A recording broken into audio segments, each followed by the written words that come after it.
Respected Nalli Kannaji,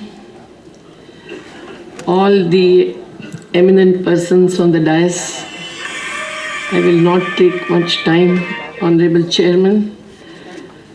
There are senior politicians like Vaikoji, is former Justice Chandruji, Vishwanathanji, the Vice Chancellor of University, many literatures, poets, and all of you who have come here to salute the lifelong contribution of a freedom fighter throughout his life. Vanakkam to all. It's a great privilege to be here to celebrate what Mr. Nalli Kannanji have done. His whole life was devoted, and he is still fighting heartfelt emotions and with the strong idea of India. He can't be in the field today, but the way he has throughout life since his childhood taken up the issues which belong to farmers, laborers, and all that he has done, whether he belonged to Congress or to Communist Party. I am not in the electoral party politics, and I am the only non-Tamil maybe on the dais. But it is certain that whatever he felt as the vision and for transformation that was during British regime, it is unfortunate that even today many of those issues continue, and therefore I think while saluting him, while congratulating him for completing 100 years of his life, we have to also take inspiration to continue the similar fight for freedom, for equity, for justice. Why did he face brutality during British regime? And what is it that the social activists were termed as urban Nakshals, as if Nakshals were urban, are facing today? When we expected a lot due to the martyrdom of many,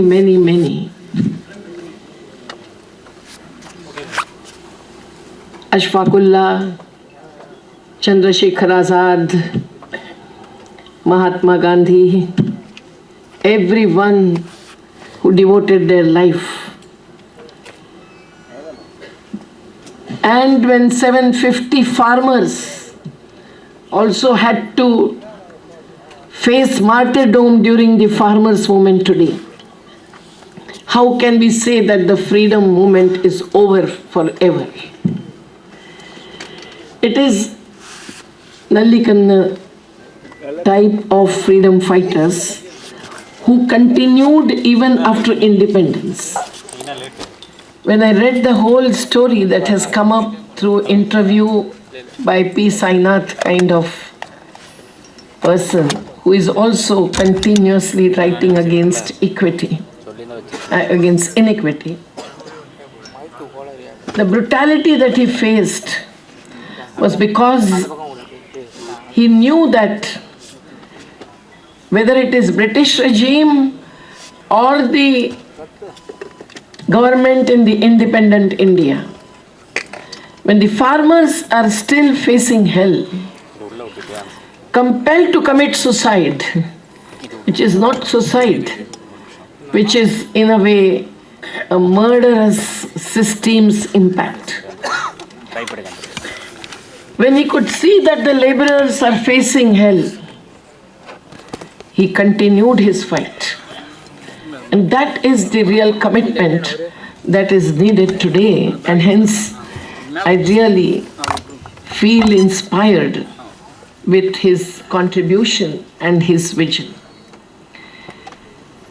This party or that party, what we expect is the real idea of India, which would be based on the value framework given in the Constitution. If it is one of the largest democratic country, but no one can really remember Ambedkar in the parliament, what are the real fora of democracy? We give a slogan, Lok Sabha se unchi Gram Sabha. If we need real democracy, that first and the foremost unit of a community, which needs to be mobilized, empowered, and given the space and status, social, economic, political, to use their own natural resources and human resources to have the equitable and sustainable development, then only the vision of those freedom fighters like Nalli Kannan, whether they are Gandhians or communists, Dravidians or Adivasis belonging to indigenous people, that will come true. Otherwise, it is not possible. Mr. Vaiko and others have spoken a lot about the present situation where the fascism and fundamentalism needs to be challenged at whatever cost. When this is what is happening, and the alliance is needed amongst the party politicians on one hand and the people's movements like ours on the other, it is this inspiration that we are thankful for. And in Tamil Nadu, which is today considered as a rare state, when a chief minister, Honorable Mr. Stalin, shows that kind of feelings for Mr. Nalli Kannan type of freedom fighter, we really are thankful to him. And the alliance within the parties that also have been contributing on various issues which are raised by the people's organizations and struggles. We expect a lot from the government of Tamil Nadu. I remember that when the 29 of the Labour Act's laws are repealed already on paper, and the 4 codes are being implemented. If Mr. Nalli Kannan was a young activist even today, he would have certainly jumped on the streets and fought to get the 4 codes repealed. Thankful to Mr. Stalin, you have at least taken a position and also not given any contribution to the rules of the 4 codes which were expected from the state governments. In the federal structure of India, when we see that the states are not given the due rights and powers, due status, and are not consulted in various projects which are coming up, and the decisions that are taken, whether it is related to the 3 anti-farmer laws or even the latest agri-business policy that is being imposed.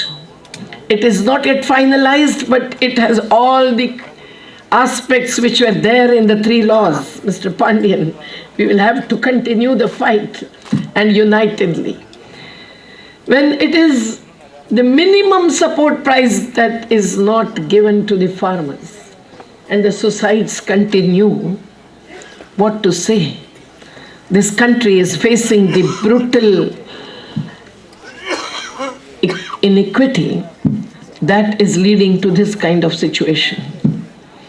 And hence the unity of not only the trade unions which the leader spoke about, but also of the farmers and laborers is the solution to come up with the strongest people's movement to assert our right to get the economy and polity which would really be based on the fundamental rights and the directive principles in the Constitution of India.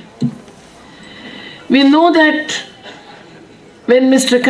Nallikannan had to face brutality as much as the police burning his mustaches with his cigarette, the same thing is happening in various forms of violence across India. Whatever may be the reason behind the murder of Mr. Armstrong, the violence is spread all over. When a Manusmriti is taken for discussion and rejection by the students in the Banaras Hindu University, what is it that they face? Attacks by police. Mandir and masjid,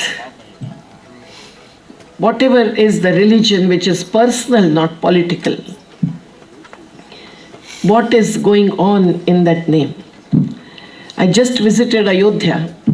I had gone with the leaders of Communist Party of India on the Martyrdom Day, Shahadat Divas of Ashfaqullah, who were hanged with Pandit Bismillah Khan and others. And their unity beyond the caste and region was something that led to that kind of situation where they tried to loot the British exchequers. Tantia Mama, the indigenous community leader, Adivasi leader, also tried to loot the British khajana and distribute it to the poor. Will anyone dare do it with the handful of billionaires who are holding on the property and earning hundreds of crores per day, while our laborers are compelled to migrate intra-state and interstate without even compliance with the laws that are supposed to be giving them the basic facilities. We expect a lot from the government in Tamil Nadu. We expect that those corporates who are looting the country must be boycotted forever. And that is the power, that is the right of the state in the federal structure. Whether they are given funds when some natural calamity occurs, as in Wayanad, whether they are given funds for the employment guarantee kind of scheme, whether they are consulted in the huge projects like critical mineral extraction that is coming to be imposed in various 4 districts of Tamil Nadu, what will it lead to as social and environmental and economic impacts on the people in Madurai and other 3 states? No one knows about. We are thankful to Mr. Stalin, the Honorable Chief Minister, for taking a position with the allied politicians of your government against that kind of mineral extraction of tungsten kind of mineral. It is necessary to go beyond that. It is also necessary to question what is happening near Kanyakumari, inside the sea, where ONGC also had to be fought against by the fish workers in various states, including Maharashtra. But now 10,000 square kilometer inside is going to be used as a watch bank for the petroleum, gas, and whatever. Now all this as the inputs for the so-called development cannot be rejected forever. But are these projects really taken up after having the impact assessment on the fish workers who worked so hard during the tsunami? Every calamity, all these natural resource-based communities really play a very, very indispensable role. But they are the ones who face impacts whenever such kind of projects are taken up. We expect the Tamil Nadu government to take a strong position, not only against the union government's projects, but the projects which are national. I was told to take 20 minutes. You tell me, otherwise I'll stop here itself. Yeah. So 7 minutes more. Thank you. So it is necessary to really take a position on such things. Otherwise, Mr. Uday Kumar, fighting battles, who is awarded for his contribution against the nuclear power, which is not a renewable source of energy, which is not an alternative to thermal power, which is bringing in the climate change, but 2,000 and more of the local fighters, men and women, are still facing 53 cases. We expect the Tamil Nadu government to withdraw those, as in Maharashtra, there is a government resolution order to withdraw all the so-called political cases and accusations which are criminal and which are false-based or ill-based when so many years have passed. We expect that the land, water, forest, the source of life and livelihood, is saved. That is what Mr. Nallikannan and all the freedom fighters fought for. That was the colonization of that kind. And the neo-colonization again is based on corporatization, marketization, consumerism, which is really taking over and destroying these resources which are the life support. And the rich people died because of lack of oxygen. Shouldn't we realize that no forest and tree cover on the earth can be destroyed? But whatever is planned in the name of development today needs to be questioned on this issue. Otherwise, it is not possible to save not just the country and our rights, but the humanity and the earth itself. It is very, very necessary, therefore, that when we are celebrating 100 years of life, we really look forward beyond generations to the life of the upcoming generations too. It is therefore necessary to see what is happening in the name of, through the people's movements, where women play a role, but are they secure? Is anyone concerned about what is happening in Manipur? Does anyone feel at heart about the women laborers who are facing death when they travel as migrants and become bonded laborers? There are so many things which this country really got into its hands as citizens of India. Voter citizens, yes, but as citizens we are human beings.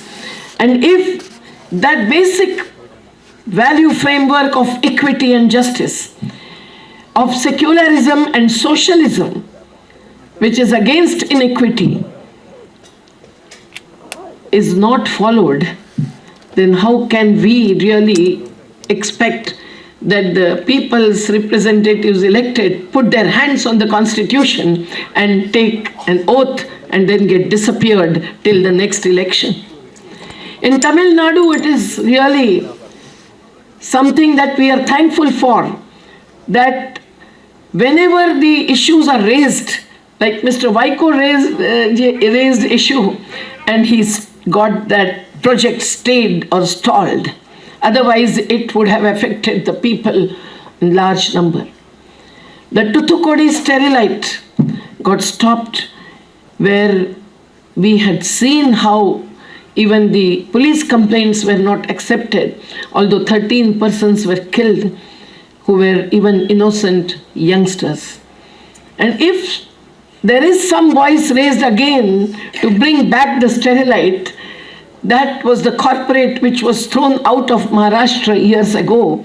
And then the fight took place in Thoothukudi, which is the birthplace of Mr. Nalli Kannan. How can we not support the fight against such corporatization, which is killing the life support of all of us? Friends, we have to really take the inspiration forward. And that is possible, because merely discussing in the international summits and having a number of United Nations conventions and covenants will not really help to bring our idea of India coming true. Mr. Nalli Kannan, it is said, has inspiration coming from Gandhi, Marx, Periyar, Ambedkar, Bhagat Singh also. All of these, our mentors, including Mahatma Phule, Savitribai Phule, Aruna Asaf Ali and all, because in Samvidhan Sabha also at least 15 women had contributed, you cannot forget it. But when we feel inspired with their contribution, we cannot really support any conflict between Gandhi and Ambedkar, Gandhi and Marx, Gandhi and Bhagat Singh, and so on. We should take all that they have contributed as a vision for India forward. And that is why we really celebrate the life of people like Nalli Kannanji, who have really suffered, faced a lot, but just because the Tiranga comes in our hand, everything doesn't change. It's something that he realized, experienced with his colleagues in the Communist Party of India and earlier in Congress. And that same thing needs to be realized even today, because that green in Tiranga is the agriculture, the green cover on the earth which is being destroyed. That Bhagwa is the symbol of sacrifice, which is no more valued. It is violence that is to be faced, not with violence but non-violence, and countered. And there is that white color in the Tiranga. How can we allow the violence to take place and not reach out to every place where it happens in the name of caste or communalism or religion or even the gender discrimination? We cannot just have positive discrimination in the name of reservation. We want the universal policies which will lead to a situation where reservation will not be necessary to be demanded by Pasmanda Muslims, by Dalits, by OBCs, by Marathas, by everyone, including scheduled castes and scheduled tribes. That was to be superfluous, as within 10 years since the Constitution came into our hands, but that has not happened till today. So when we have to really consider that his fight was necessarily for justice, social, economic and political, while celebrating his life and contribution, we have to take it forward. I'm thankful to all those like Manivandan, and I don't remember all the Tamil names, sorry for that, but all of who have contributed to organize this thing. And we also expect that today afternoon, when we have a convention and public hearing on the land rights, at least Tamil Nadu will become an example how the agricultural land will not be taken over in the name of industrialization or destroyed in the name of development. SIPCOT or whichever agency will have to respond to the people's struggles in various places where we visited. The Bhudan land beneficiaries, with the inspiration from Vinoba Bhave, are still suffering when their land is taken over by industries. And the 13 persons, families I met, are still continuing to demand their rights. It is land rights of the slum dwellers which also cannot be denied. We are thankful to Mr. Stalin and the government of Tamil Nadu that in the Govinda Swami Nagar, where one small trader felt so much of pain and agony that he committed suicide when the houses started getting demolished. We are fighting the battle across the country to save the housing rights, the right to shelter as right to life of the slum dwellers. Here is the situation where when the voice was raised and Mr. Nallikannan called the Honorable Chief Minister, the Govinda Swami Nagar got saved and they are rehabilitated, not only throwing outside the Chennai but nearby. We expect all these kinds of criteria to be applicable. We expect the law of 2013, which we fought and got from Narmada to Nandigram struggles, but that is not applied in all the states. We want the Tamil Nadu to show how they can apply that to really have the right kind of just, sustainable and equitable development paradigm. And that would really give a message across the country where the state governments also will assert their right and we all will join the same path and traverse it, which is with the inspiration given by Nallikannanji.